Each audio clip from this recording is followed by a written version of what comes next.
하나님의 말씀은 예레미야 애가 3장 23절입니다. 구약성경 1147면 제가 읽겠습니다. 이것이 아침마다 새로우니 주의 성실하심이 크도소이다. 주일 아침입니다. 이호교회 주찬양교회 인터넷 예배입니다. 인터넷 속도차로 인해서 꽉 짜여진 예배가 아닌 여백의 예배가 진행될 수 있습니다. 사실 예배는 하나님의 임재를 충만히 기다리는 훈련의 시간입니다. 말씀하옵소서. 주의 종이 듣겠나이다. 주의 은혜 충만함을 경험하게 하옵소서. 아침마다 은혜가 새로우니 주의 성실하심이 크도소이다. 첫째, 예배는 아침마다 새로운 은혜를 경험하는 일입니다. 예레미야 3장 애가 3장 21절에 당신의 긍휼이 아침마다 신선하니, 어떤 번역에는 자리가 새로우니, 예배는 하나님의 긍휼을 되새기는 일입니다. 어느 정도 나이된 목사로서 자녀들의 용돈을 받아 살아가게 된 것, 또 이만큼 오래 살게 된 것도 하나님의 긍휼이고 은혜이지 제 권리가 아니었습니다. 아직도 제게 할 일 선교 사역이 있습니다. 그것은 제 당연한 권리가 아니라 하나님의 긍휼하심입니다. 저희 부부와 자녀들이 살아갈 집이 있습니다. 머리 위로 지붕이 있죠. 이것도 권리가 아니라 주님의 긍휼하심입니다. 왜냐하면 저는 이런 모든 것들 중에 아무것도 받기에 합당한 자가 아니기 때문입니다. 그래서 우리 모두는 이렇게 말할 수 있어요. 아버지, 당신의 긍휼이 아침마다 새로우니 주의 인자가 크심이로소이다. 이것은 참 아름다운 구절이죠. 여러분 아시다시피 세상은 하나님의 긍휼이 아니라 반대로 자기 능력으로 살아갑니다. 우리가 사는 세상은 능력 위주의 사회입니다. 사람들은 자기가 한 만큼 돈을 받습니다. 그러나 하나님 나라에서는 삶의 기본 원리가 자기 능력이 아니라 하나님의 긍휼입니다. 세상은 자기 권리를 강하게 주장하며 자기 주먹을 불끈 쥐고는 나는 내 권리를 찾을 거야 말합니다. 그러나 참된 크리스찬의 마음에는 저는 아무 권리가 없습니다. 저는 아무것도 받기에 자격이 안 됩니다. 저는 긍휼을 받아서 살아가고 당신의 긍휼은 매일 아침마다 새롭습니다. 이것들이 아침마다 새로우니 주의 성실하심이 크도소이다. 예레미야 선지자는 깨닫습니다. 하나님은 분노로 모든 백성들을 썰어서 없애버릴 수 있다는 것이었습니다. 그러나 하나님은 그렇게 하지 않으셨습니다. 대신에 그들을 바벨론 포로로 보내어 그 자녀들을 보존시켜 주셨습니다. 그들은 죽음의 자리에서 다 죽지 않고 여전히 살아 있었습니다. 비록 포로이지만 백성들은 완전히 멸절되지 않은 것입니다. 나라도 성읍도 다 파괴되었지만 여전히 남아 있었음을 발견한 것입니다. 그래서 그 이유는 당신의 긍휼 때문입니다. 우리가 소멸되지 않는 것은 당신의 긍휼 때문입니다. 3장 22절에 소멸된다는 말은 완전히 100% 멸망당한다는 뜻입니다. 인간이 착각하는 게 자신이 뭔가 대단한 것 같이 생각하고 이유를 따집니다. 물고기가 물속에 있는 동안은 바다를 모릅니다. 산도 바다도 하나님을 향해서 질문하거나 따지거나 자랑하지를 않는데 인간만은 유독 이유를 찾고 따지고 듭니다. 사람은 그렇게 대단한 존재가 아닙니다. 사람은 하나님에 대해 질문할 권한이 전혀 없습니다. 마치 개미가 지성의 꼭대기에 있는 만물의 영장 인간에게 질문하는 것과 같습니다. 작은 존재가 큰 존재를 볼 수가 없습니다. 살다 보면 내 건강도 내 마음도 통제하지 못하는 아무것도 아닌 것이 인간인 것을 하나님은 리마인드 시켜주시는 것입니다. 너무 흔해서 가치를 모르는 것, 이것이 이미 어제입니다. 어거스틴은 몰라도 문제이지만 다 알아도 문제라고 지적합니다. 이 아침 예배 시간 오직 저는 하나님의 긍휼이 매일 아침마다 새롭다는 것입니다. 예레미야가 예루살렘의 폐해의 슬픔을 극복할 수 있었던 것은 진노 중에도 모든 자들을 다 소멸시키지 않으시는, 그래서 일부를 남겨서 다시 살게 해주시는 하나님의 긍휼을 깨달았기 때문이었습니다. 그나마 이 정도 누리고 사는 것이 모두 하나님의 은혜입니다. 여전히 문제도 있고 해결할 것도 많지만 일소를 멈추고 주님을 바라보며 새 은혜를 누리는 일이 예배입니다. 나의 나된 것이 은혜입니다. 고백하는 것이 예배입니다. 오늘의 예배는 특별한 주일입니다. 지난 주일에 부활하신 예수님은 40일 동안 세상에 계시는, 그리고 그 후에 성천하신 그런 시간을 지내가고 있습니다. 부활절 후 두 번째 주일로 드리는 이 예배는 라틴어로 Quasimotogeniti Infantes, 아이처럼 새로 태어나는 날이라는 뜻입니다. 지난 주일이 주님의 부활의 큰 날이라면 오늘은 우리가 거듭나는 작은 부활절이라는 뜻입니다. 부활하신 후에 8일 후에 도마를 찾아오셨습니다.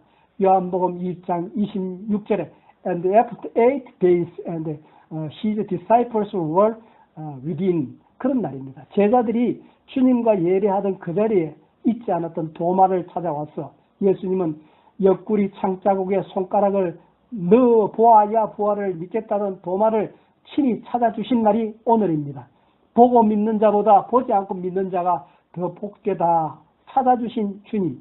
주님을 만난 도마는 만난 그 후에 52년도에 남인도 케랄라주까지 가서 20년 동안 선교하여 성 도마교회를 세우고 가난하고 병든 자들의 손과 발을 만질 때마다 그때마다 주님의 손, 발, 옆구리를 만진 기억을 새기며 신앙의 유산을 전해서 2000년이 지난 지금도 100명 정도 출석하는 정교회를 세우고 72년도에 남인도 마드라스에서 순교했습니다. 두 번째, 예배는 마음으로 하나님을 높이 찬양하는 일인 동시에 세상을 향한 중보자의 울음으로 울어주는 일이 예배입니다. 예레미야 예가는 예레미야가 우는 노래의 내용입니다. 우리는 성경 중에 매우 슬픈 책을 대하고 있습니다. 구약을 헬라어로 번역할 때 이 책은 눈물로 이름 지었습니다. 구약 히브리어로 이 책의 이름은 하우입니다. 왜냐하면 두루마리를 펴면 보이는 첫 글자가 어떻게 하우입니다. 히브리어로 에이카, 영어로 하우. 우리는 낭패를 당하면 어떻게 해? 이렇게 질문하죠. 헬라어로는 그 책을 눈물, 티어스로 지었는데 헬라어 다음에 라틴어 성경이 나오는데 그 라틴어 성경에서 지금 우리가 쓰는 레멘테이션이라는 단어가 나온 것입니다. 영어로도 그 책은 뜻은 눈물입니다. 이 성경책에 그의 마음이 터질 듯이 우는 한 사람 예레미야 선지자가 이 성경책 속에 있습니다. 이 책에서 위로는 부스러기처럼 아주 조금만 발견됩니다. 성경 66권 중에서 가장 슬픈 책 중에 하나입니다. 이 책은 눈물로 쓰여졌습니다. 유대인과 개혁교회와 가톨릭 교회는 신자들 중에 장례가 나면은 아주 슬퍼하고 아주 정성스럽게 대합니다. 상을 당한 가족과 함께 밤을 새워 지내줍니다. 그리고 함께 눈물을 흘려줍니다. 서양의 특히 영국의 공립학교가 가르치는 스토아 금욕주의는 염려합니다. 헬라 스토아주의에서 내려온 사상은 너희는 감정을 드러내지 말라고 말합니다. 서구 문명은 울지 않는 사람을 존경합니다. 그리고 오히려 항상 뛸 준비를 해라. 이것은 헬라 사상의 영향을 받아서 나온 것입니다. 헬라적 사고입니다. 성경적 히브리어적 사고가 아닙니다. 성경은 눈물을 흘릴 것을 권장합니다. 우는 자들과 함께 울라. 눈물을 흘리라. 나오는 눈물을 억누르지 말라고. 예수님도 예루살렘을 보시고 사람들 앞에서 우셨고 예레미야도 울고 있습니다. 그건 계집아이들이나 하는 게 아닙니다. 울 때 울 수 있다는 것은 오히려 남자다운 것입니다. 예수님도 예레미야도 개인적인 일이 아닌 국가적인 재앙 때문에 울었습니다. 예레미야가 보는 예루살렘 도시는 전체 포위를 당했고 나중에는 파괴가 되었습니다. 돌 위에 하나 남지 않는 그런 무너짐을 경험했습니다. 예루살렘 성전도 사라졌습니다. 집들도 사람들도 다 사라졌고 남은 것은 폐허와 공포와 허무함 뿐이었습니다. 그 눈물의 이유는 예루살렘 도시가 완전히 파괴당하는 것을 직접 목격하면서 쓴 내용이 예레미야 예가서이기 때문입니다. 마치 2차 대전을 마무리한 히로시마 원폭의 그림이 마음속에 그려지면 되실 것입니다. 예루살렘의 도시와 성전이 완전히 파괴되는 것을 보았고 모든 것이 무너져 내렸고 불에 탔고 황폐되었습니다. 엄청난 포위가 있었습니다. 너무나 두려운 일이 일어났습니다. 엄마들은 자기 어린 자녀들을 잡아 먹었습니다. 그만큼 절망적인 상황이었고 모든 게 다 슬픈 상황이었기 때문에 이 예레미야 예가가 기록되었던 것입니다. 세 번째 예배는 모이는 예배와 흩어지는 예배가 있습니다. 이미 모이는 예배는 하나님을 예배하는 세상의 등대입니다. 소금의 역할을 하라고 교회가 세워졌습니다. 교회로 모이는 예배를 통해서 이 일을 계속해 나가고 있습니다. 세상의 아픔을 품고 제사장적인 사명을 합니다. 이제 상처 입은 세상, 멸망을 향해 가는 세상들을 향해서, 백성들을 향해서 예레미야의 부름과 사명을 살펴봅니다. 본문은 예레미야를 부르신 그 장면입니다. 예레미야 1장 1절에 보면 예레미야는 제사장의 아들입니다. 제사장은 본래 세습됩니다. 아버지가 제사장이면 아들도 제사장입니다. 앞으로 나는 제사장이 될 것이라고 기대했습니다. 그러나 5절에 보면 하나님께서 그를 여러 나라의 선지자로 세우십니다. 제사장도 힘든 일이지만 선지자는 더 힘든 일입니다. 제사장은 찾아오는 사람들을 위해 제사만 드리면 됩니다. 치유해주고 용서해주고 축복해주는 것이 제사장의 일입니다. 그러나 선지자는 원치 않는 곳에 가서 하나님의 말씀을 전하는 것이 선지자입니다. 특히 선지자는 듣기 싫은 쓴소리를 해야 합니다. 특히 예레미야 시대는 이스라엘 역사의 가장 어두운 시기였습니다. 나라가 망해가는 시대, 회개의 메시지를 전하고 그런 시대 속에서 하나님의 백성을 회개시키는 일이 너무너무 힘든 일이었습니다. 그래서 예레미야는 선교하는 내내, 사역하는 내내 눈물을 흘렸습니다. 그래서 별명이 눈물의 선지자입니다. 이런 사명을 받은 예레미야는 정말 하고 싶지 않는 일이었습니다. 안락한 제사장의 길을 가려는데 하나님은 그를 선지자의 길로 가라고 명령하십니다. 그가 또 선지자라고 부름받은 나이가 19세였습니다. BC 627년 너무 어린 나이에 큰 사명을 받다 보니 그가 감당할 수가 없었습니다. 그래서 나는 할 수 없다고 말합니다. 사명은 내가 하고 싶다고 하는 일이 아닙니다. 비전은 내가 하고 싶은 일을 하는 것이지만 또 세상의 가르침은 네 하고 싶은 대로 해라. 네 마음대로 원하는 대로 해라. 이것이 세상 교육의 영화의 주제입니다. 그러나 그렇게 하면 안 됩니다. 내 하고 싶은 대로 한 결과는 비참한 인생만이 기다릴 뿐입니다. 어쩌면 감옥을 경험하게 될지도 모릅니다. 지옥을 경험하게 될지도 모를 일입니다. 성경의 가르침은 그것이 아니다. 네가 하고 싶은 일을 하는 것이 비전이 아니다. 하나님이 시키시는 일을 하는 것이 비전이다. 하나님이 시키시는 일을 하는 것이 비전이다. 때로는 내가 하기 싫은 일을 하는 것이 비전입니다. 비전은 또 내가 다 준비되었을 때 하는 것이 아닙니다. 예레미야는 19세이기에 나는 준비가 안 됐습니다. 나는 할 수 없습니다. 그렇게 말합니다. 그런데 하나님은 지금 하라고 하십니다. 내가 준비가 다 되었기 때문에 하나님의 일을 하는 것이 아니고 내가 준비가 안 됐지만 하나님 명령하시기 때문에 우리는 해야 하는 것입니다. 이런 하나님의 부르심 앞에 예레미야는 6절에 슬프도 소이다. 나는 아이입니다. 나는 말할 수 없습니다. I can't speak, cannot speak. 그렇게 고백합니다. 이것은 너무나 당연한 것이 아닌가요? 19세에 열방의 선지자로 부름을 받았는데 어떻게 내가 하겠다고 나오길 수 있겠습니까?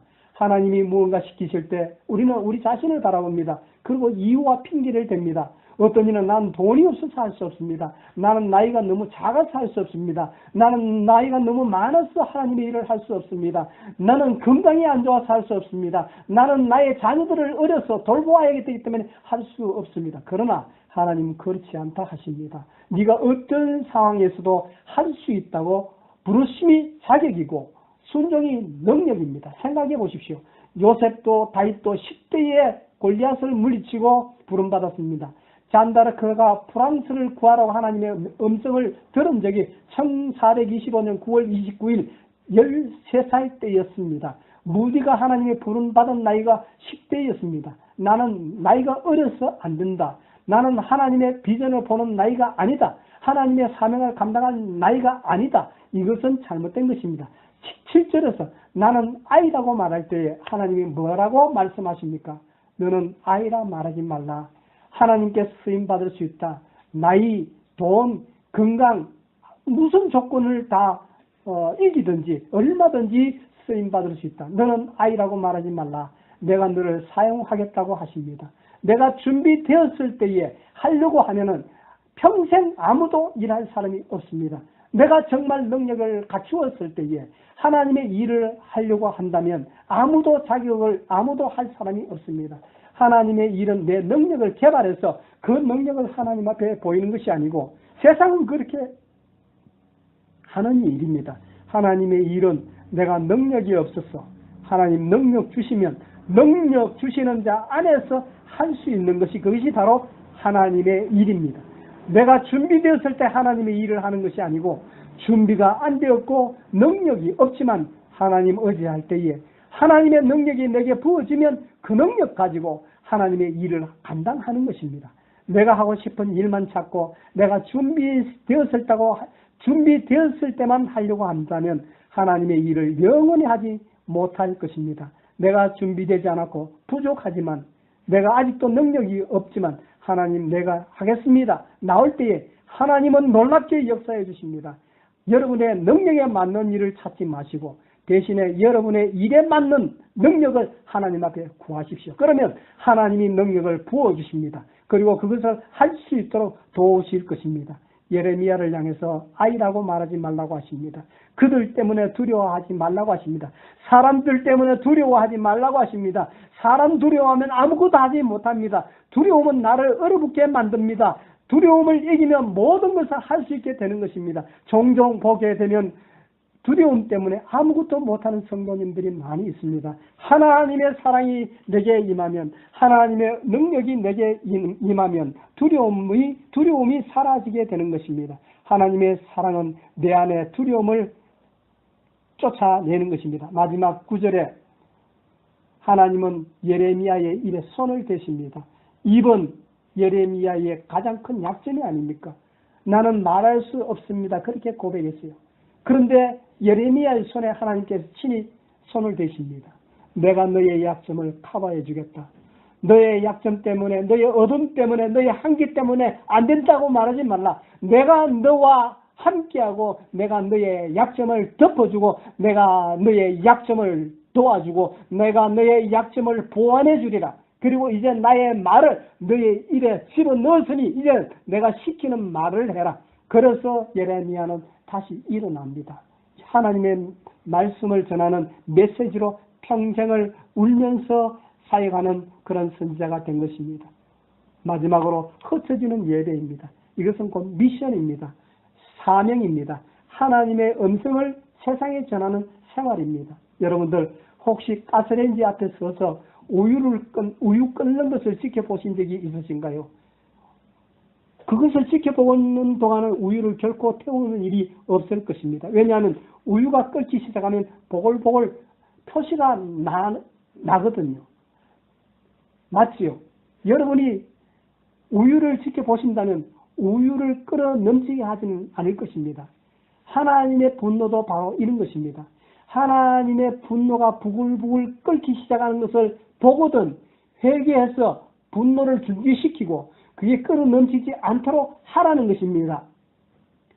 예배는 하나님의 분노가 끓어 넘치지 않도록 내 생애 속에 세상 속에서 하나님의 분노가 넘치지 않도록 쏟아지지 않도록 느끼고 경험하고 하나님의 임재를 충만히 경험하는 그것이 예배인 것입니다. 이 예배를 빼먹고 예배를 잊어먹고 예배를 통해서 하나님의 마음을 살피지 않고 하나님의 음성을 듣지 않고 하나님의 예배하는 그 시간을 놓치게 된다면 하나님을 주의 깊게 예민하게 지켜보지 않게 된다면 세상도 끌어 넘쳐버리고 내의 죄악도 끌어 넘쳐서 결국은 재앙이 닥치게 되는 것입니다. 예레미야 에가스에서 기록한 교훈이 바로 이 교훈입니다. 예레미야는 에가스에서 너무너무 아파하고 너무너무 울고 있습니다. 왜? 필요 없는 재앙을 일어났고 그 재앙을 막게 된 것을 목격했기 때문입니다. 예레미야는 그것이 더 슬픈 일이었습니다. 피할 수도 있었던 일이었는데 그러나 피하지 못했습니다. 바벨론에 항복해라 하나님의 음성을 듣는 조언을 받아들였다면 결코 예루살렘이 망하지가 않았을 것입니다. 그 사실을 예레미야는 깨달았던 것입니다. 사람들은 망했습니다. 사람들은 대부분이 망하는 이유가 조언을 옆에서 충고를 받아들이지 않기 때문에 망하는 것입니다. 이것은 더 고통스러운 일입니다. 당신이 누군가 그를 도와서 재앙을 피할 수 있는 길을 이야기할 때 예배 드립시다. 하나님의 음성을 살핍시다. 하나님 앞에 우리의 마음을 내어놓고 세상의 분노가 들끓지 않도록 내 인생에 하나님의 진노가 들끓지 않도록 우유가 끓어넘치지 않도록 타지 않도록 살펴보자는 것이 예배인 것입니다. 예배를 통해서 하나님의 마음을 알고 하나님의 음성을 듣습니다. 우리가 매 주일마다 우리의 삶을 멈추고 지난 주간의 삶이 어떻게 잘못되었나를 점검하는 것이 예배 시간입니다. 그래서 하나님의 재앙을 피할 수 있게 하셨습니다. 하나님께서 그것을 약속하셨기 때문입니다. 하나님의 얼굴을 구하면 복을 주신다는 겁니다. 회개를 하면 파멸시키고자 했던 그 하나님의 마음도 바꾸시겠다는 것입니다. 예레미야의 정신적인 고통이 예레미야 에가서에서 이렇게 슬퍼하며 표현되고 있는 것입니다. 회개를 했다면 그러나 백성들이 회개의 기회를 놓쳐버렸습니다. 예레미야는 망년 자실했습니다. 우리는 하나님의 감정을 주의해야 합니다. 하나님의 마음, 하나님의 분노가 우리 생애 속에 끓지 않게 하기 위해서 예배의 시간을 주일마다 끊어서 삶의 이 템포를 끊어서 하나님 앞에 예배하는 것입니다. 예레미야가 가진 문제는 끓고 있는데도 진노가 준비되고 있는데도 그걸 심각하게 받아들이지 않는 사람 때문이었던 것입니다. 넘치기 전에 조치를 해야 했던 것입니다. 위기가 왔습니다. 이것을 참기를 더욱더욱 참으시는, 내가 한 번 예배 빼고 두 번 빼고 세 번 뺀다고 재앙이 당하지는 않습니다. 하나님의 분노는 참고 또 참으십니다. 어느 정도냐면 노아 시대에 120년 동안 방주를 만드는 120년 동안을 기다려주시는 인자하시고 긍휼이 풍성하시고 오래 참으시는 하나님이십니다. 그러나 참는 것도 하나님께 한도가 있는 것입니다. 예루살렘 성전은 무너졌습니다. 예수님께서 살아계실 때에 말씀하십니다. 앞으로 이 성전이 무너지리라. 사실 유대의 성전이 솔로몬 성전이 아비볼 9일 우리나라 달력으로 7월 달에 무너졌습니다. 두 번째 성전 헤롯 성전이 똑같은 날에 무너졌습니다. 참 놀랍지 않습니까? 하나님의 예언, 하나님의 말씀 성취가 놀랍지 않습니까? 그래도 하나님을 믿지 않겠습니까? 그래도 하나님을 부정하겠습니까? 수천 년이 지난 후에 어떻게 그렇게 똑같이 그 시간에 그 타임에 그렇게 이루어진다는 말입니까? 예수님께서 헤롯 성전이 무너질 것을 예언했죠. 주 70년 티토스 장군이 와서 그 성전 돌 위에 돌 하나가 남지 않도록 무너뜨렸습니다. 그런데 예수님 돌아가신 이후에 40년이 정확하게 지난 이후에 40년의 테스트 기간을 지난 이후에 하나님께서 유대인들에게 회개할 때 십자가 못 박는 그 사건을 회개하고 돌아오기를 그렇게 기다리고 응답하고 기다리는 그런 시간이 지난 후에 성전은 다시 무너져 내렸던 것입니다. 우리의 생애도 마찬가지입니다. 우리는 거의 이제 인생을 끝낼 시간이 다가왔습니다. 그리고 우리의 신앙에 대해서 매일매일 결정적인 시간이 우리에게 주어지고 있습니다.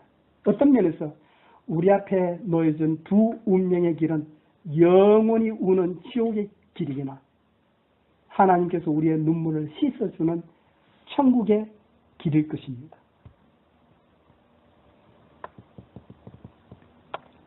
저는 이 구절을 사랑합니다.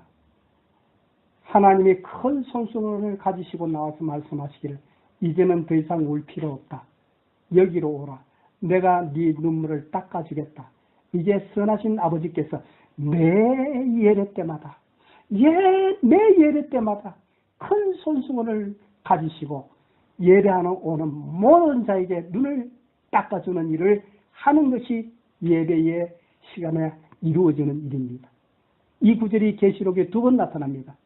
하나님이 그 모든 눈물을 닦아주시리라. 계시록 7장 17절. 그리고 너는 이제 영원히 울지 않게 되고 내 눈물이 닦아질 것이다. 계시록 21장 4절. 이것이 예배인 것입니다. 내 눈물을 닦아주는, 내 눈물을 회복시켜주는, 기쁨을 회복시켜주는 것이 예배인 것입니다. 결론 맺겠습니다. 예레미야는 제사장의 아들로 태어났습니다. 제사장의 안락한 길을 가기를 원했지만 하나님은 그를 선지자로 불렀습니다. 그것도 19세의 나이에 불렀습니다. 준비되지도 않았고 하고 싶지도 않는 일이었습니다. 그래서 나는 아이라고 핑계하며 할 수 없다고 말합니다. 그러나 하나님이 그에게 오셔서 너는 더 이상 아이라고 말하지 말라. 그리고 사랑의 입술로 사랑의 손을 대시고 그의 입에 대십니다. 그에게 하나님의 말씀을 집어넣었습니다. 그러자 놀랍게 하나님 앞에 쓰임을 받습니다. 오늘 모든 이에게 예레미야에게 부어진 하나님의 은혜가 임하기를 원합니다. 여러분들의 삶의 현장에서, 교회에서, 선교지에서 여러분이 어디를 가든지 자신을 바라보지 말고 예배 때마다 우리의 입술에 넣어주시는 하나님의 음성을 기억하고 하나님의 능력을 바라보고 내가 안 된다고 말하는 그 순간에 주님 나와 함께 하시면, 주님이 내 손에 내 삶에 복 주시면, 내 어깨를 세워주시면, 내 어깨를 견고해 주시면 할 수 있습니다. 이 모든 일들이 예배를 통해서 이루어지는 역사들입니다. 예배를 통해서 하나님의 능력을 받고 하나님의 인재를 충만히 느끼며 하나님의 사명을 감당해 내시는 열방의 선지자로 흩어지는 예배자로 저와 여러분들이 되시기를 축복합니다. 기도하십시다. 하나님 아버지 감사합니다. 오늘로 저희들 부르사 하나님 앞에 예배하는 인격자, 예배의 축복이 무엇인가를 알려주심을 감사합니다. 매 예배 때마다 하나님의 임재로 충만케 하시고 나를 변화시키는 하나님의 음성을 듣게 하여 주시옵소서. 짜여진 그 쇼와 같은 예배가 아니라 멈추어 하나님의 음성을 묵상하고 멈추어 생각하고 찬양하는 중에 하나님의 음성을 들으며 기도하는 중에 하나님의 음성을 들으며 마냥 내 말만 하는 것이 아니라 내 말을 하고 난 이후에 하나님의 음성을 듣는 시간을 하나님 앞에 기다리는 시간을 하나님 앞에 드리는, 배치하는, 그리고 함께하는 그런 여유 있는, 여백이 있는, 풍채가 있는 예배로 하나님 앞에 영광 돌리고 그 예배를 통해서 우리의 인생이 변화되고 세상이 변화되어져가는 그런 놀라운 은총이 있게 하여 주시옵소서. 너무나 짜여진 그리고 숨 쉴 틈 없이 달려가는 예배의 모습에서 멈추어 하나님의 음성을 듣고 멈추어 하나님과 교제하는 이런 예배가 회복될 수 있도록 복을 다하여 주시옵소서. 예수 그리스도의 이름으로 기도하옵나이다. 아멘.